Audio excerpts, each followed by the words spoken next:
पळशी पिसादेवी येथील पारदेश्वर महादेव मंदिरात महाशिवरात्रीचे औचित्य साधून आरटीओ प्रतिनिधी एनटीआर ग्रुप यांच्या वतीने महाप्रसादाचे वाटप करण्यात आले होते। यंदाचे हे त्यांचे 7वे वर्ष होते।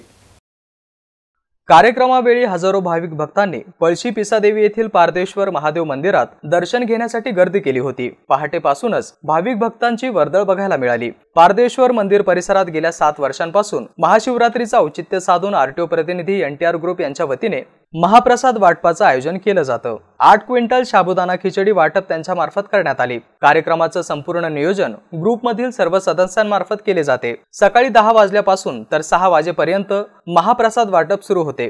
कार्यक्रमासाठी आनंद जाधव, राजेश लोखंडे, नरेश खंडेलवाल, नितीन महातोले, योगेश वायकोस, किशोर तोतेवाड, विक्रम मोरे, दिलीप सवडे, दिनेश जरांडे, राजू गायकवाड, आकाश डोणे, संतोष सुरसे, दीपक कासलीवाल, अक्षय जाधव, सागर देवमाळी, ज्ञानेश्वर शहाणे, गणेश चौधरी, किशोर जाधव, गुरुदास काथार, अमर भावसार, उपेंद्र राय, बाळू खाडे, विनोद बसैये, विजय राजपूत, रामनिवास जोशी आदींनी परिश्रम घेतले।